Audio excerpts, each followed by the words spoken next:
Welcome, Ian and Sue Trent. Thanks so much for joining us today. Well, thanks for having us. Thanks for inviting us. Absolute pleasure. And then tell us a little bit about the journey then from 1980 through to 83, Ian, when you became the national coach. Well, in 1982, the national team coach walked out on the girls, I believe in the camp, the training camp, on the way to Guayaquil in Ecuador. And so the team was taken over by Leanne Barnes, the manager, who eventually became my manager, and she and Australian board member and all, etc., etc. And so they needed a new coach after that. They did pretty well over there too. And so I put my name down, and we won the nationals, and I got the job, and away we went. And so for you then, obviously coming through the ranks at that stage in 82, 83, what was it like then was it your boyfriend then, or when did you become husband and wife? We got married in 1984. So yes. Oh no, it was boyfriend. Yes. So it was. Oh no, it was a very proud moment, and Ian was, very excited for the journey ahead, because obviously he had progressed with his coaching, doing club coaching, and then on to state coaching, and then this was the next progression. So yeah, I think it was a great time for him and great time for us. I enjoyed the 80s, and that was the start of the journey of the 80s. And tell us a bit about that journey, Ian, from 83 to 88 when you coached the national women's team.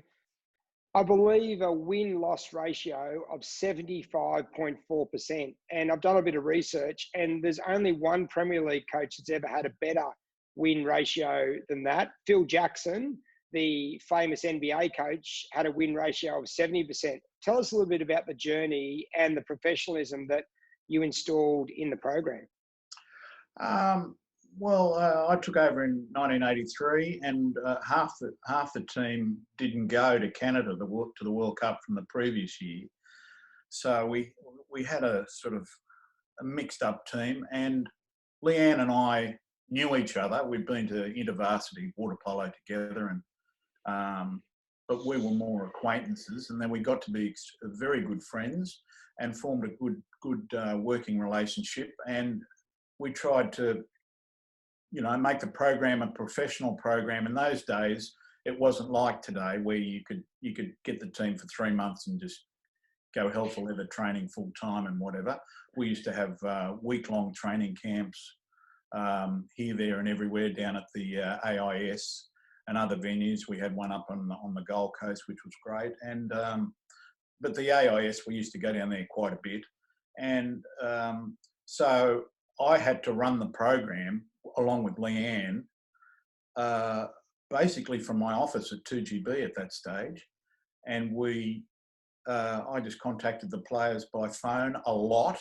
They had programs and swim coaches, and I spoke to them, and so they turned up fit, and they were all excited to be there, and they got on with it really well. Their attitudes were normally very, very good. A lot of them were school teachers, so that they were very organised. They were all great athletes. And so there was a squad of people that had their noses pointed in the one direction. Basically, after the 83 trip, when some of the ones who didn't go realised that we were fair income, and they joined into the squad later on, and we went from there and won lots of games. But I've got to say, I've always said it too, good coaches, the best coaches normally have the best teams, and we had a pretty good team.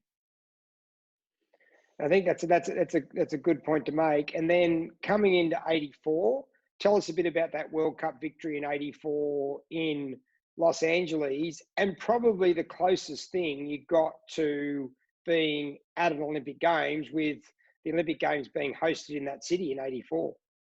Yes, well, we had a day at Pepperdine University where it was a test day for the Olympic Games because that was the venue.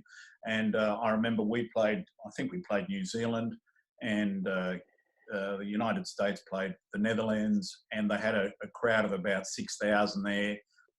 Great day, really big deal. Everything was very, very official. And then we hit the World Cup trail after quite a long preparation, and that was at Irvine. Great venue. Everybody was in the same hotel adjacent to the venue. Really, really good. We had the basis of a pretty good team.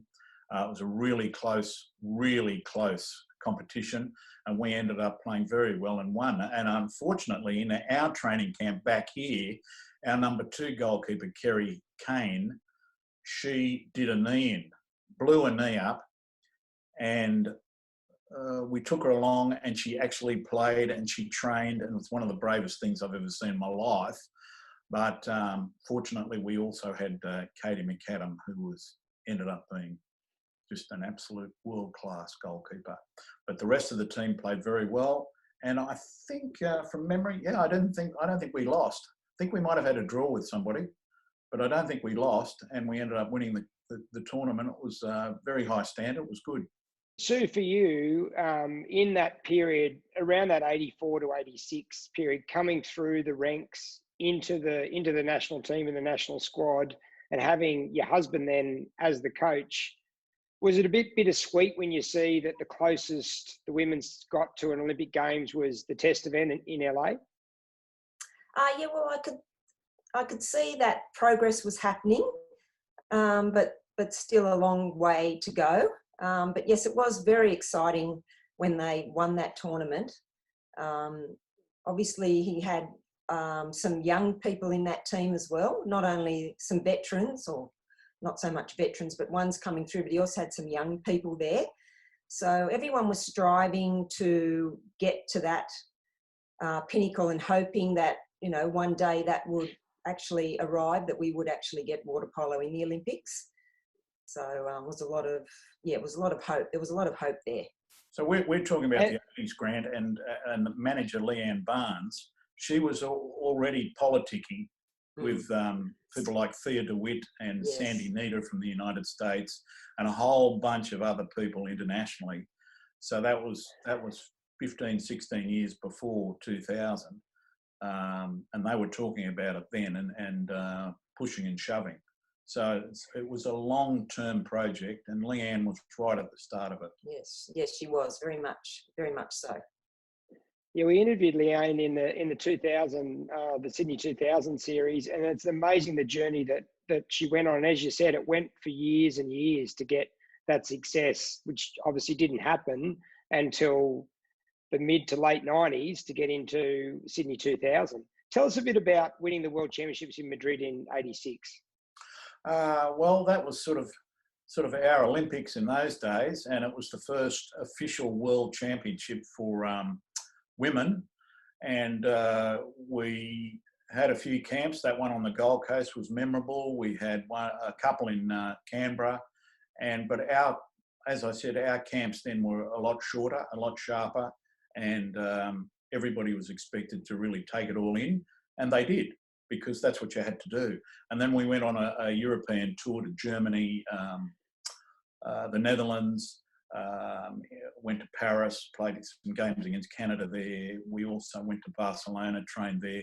So it was a really big build-up, and I think we got the timing pretty well right, and the tournament went as planned. We didn't lose it. The Dutch at that stage were absolutely outstanding. They were really good, and we had trained with them for a week, and if we hadn't have done that, I don't think there's any way we would have won.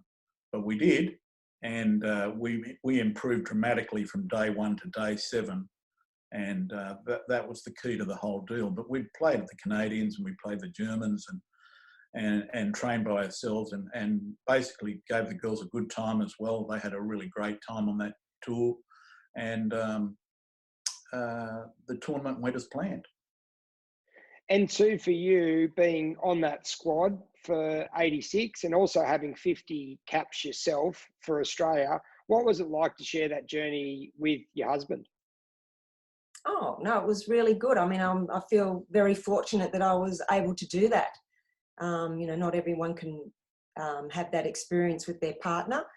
And I just thought it was the best thing I'd ever done at that stage. I really enjoyed the training. I enjoyed the camps. I enjoyed the company of the players.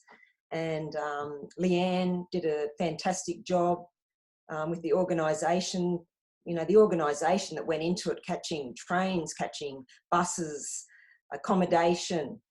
It was all pretty much spot on. And yeah, it was just being there and seeing the girls, the team train so hard. We all trained hard, but then work so hard in the games, and just get that final victory, win all the games and get through, and then have them, and then see them, you know, raise, get the Australian flag raised with being number one on the dice was just, I've got shivers even thinking about it now after watching it. It was just absolutely fantastic, and I was so happy to play a small part in it. I don't know if you remember, but that was straight after the Commonwealth Games in Edinburgh. And Australia didn't win any gold medals at that World Championships at all in swimming, diving, synchronised swimming, only women's water polo.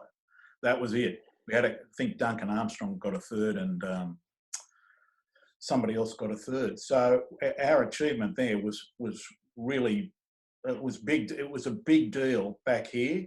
It got heaps of press, which was yes. fantastic. I remember. Sorry to interrupt, but I remember after we were crowned the champions, Ian was mobbed by press because that was the best story for Australia at those. I think they referred to them as the World Aquatic Games, and so that was pretty exciting. And what they did do was they let Peter Montgomery, who was, I think he was vice president of FINA or something, whatever he was, whatever Monty was, but because he was from Australia, they let him present the medals, and he thought that was marvellous, really good. Yeah. So it was great. And I think what a lot of people forget, in that era in aquatics, in swimming, it wasn't a golden era for swimming. You had John Seaborn winning the gold medal in '84, and then you had Duncan Armstrong in '88. The women's water polo team was a shining light in the whole aquatics program in Australia during that era.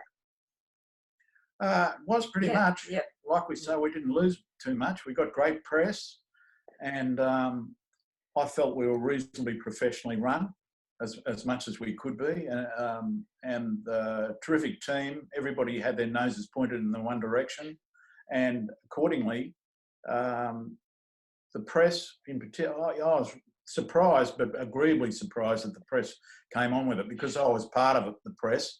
Maybe that had a small amount to do with it, but we got some interviews that maybe we normally wouldn't have. But I remember Mike Carlton was had the number one radio breakfast radio program in Sydney at that stage, and he used to have me reporting in on almost daily basis. And then after we won, big time. Thank you very much, Michael. That was absolutely fantastic. And a great exposure for the sport in the mid-'80s. You've mentioned Leanne Barnes and the management a number of times. A lot of people don't realise what goes in behind the scenes, especially for a campaign in a foreign country, to negotiate the accommodation, the transport, pool space, pay the politics of the sport itself. Tell us a little about how valuable the managers are to the team's success. Well, it doesn't go without them. You know, Sue would have maybe learned a bit from Leanne, because she was Sydney Uni's National League manager for 3 or 4 years. And she was the one that did most of the work, apart from the physical nature of the playing. But Leanne's role was just crucial to the whole deal. And you know, she used to catch the train before we went. She used to go beforehand just to make sure that things were A-OK. We didn't always stay in 5-star accommodation. In fact, some very ordinary. But I actually think that makes you better. You know, who needs 5-star accommodation all the time and be treated like princesses? You don't need it. And we would have had 12 months preparation before a big trip, you know, and the chopping and changing and the this and the that, you know, it was just unending. And sometimes she was at work, you know, she'd say, can you call so-and-so, because I had the facility to do that. And so, I mean, it was a big team effort, you know. We brought a physio with us. That wasn't normal. Important. That wasn't normal in those days. You didn't bring a physio with you normally. We had Kay Copeland, who's now on the board of Australian Water Polo. She did an outstanding job. And I think I was saying to you before, we took a squad of people, and that wasn't normally done either. You know, we took an extra goalkeeper, Sharon Gist. We took Sue along, and we had a number of young players who got a lot out of the trip for the future. And preparation, boy, that's the key to everything. And you mentioned, some of the best experiences on the international sporting tours are when you stay at hotels that are like 40 Towers, and that's where you get your memories from. Yeah. I'm sure you've had a few of those over the years in foreign-speaking countries.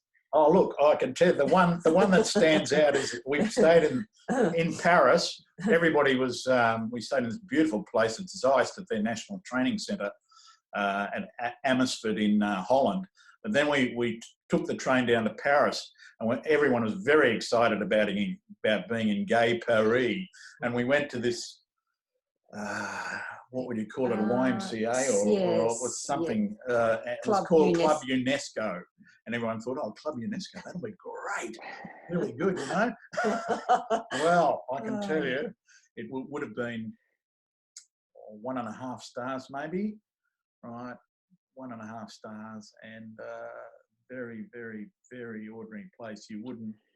No one was very confident about having any of their valuables or whatever in their room. It was just a very ordinary place. But in saying that, but the positive was we had a training camp there, as Ian said, with the Canadians, and we used to go to the what was it? Racing club. The racing club in Paris, which was an oasis. So we would leave our accommodation, which was a little bit sketchy, but then we'd go off to train at this magnificent venue. And so that was very good. It was like the Augusta Golf Club in the middle of the big park there, the Parc de Bouillon or whatever. And I believe now they have a club, and they've had quite a successful club over a number of years, the racing club in Paris. And it was magnificent. Yeah. But then we went home to Club UNESCO. Well, whoa. But as you can tell, we didn't spend a lot of time at Club UNESCO. Yeah,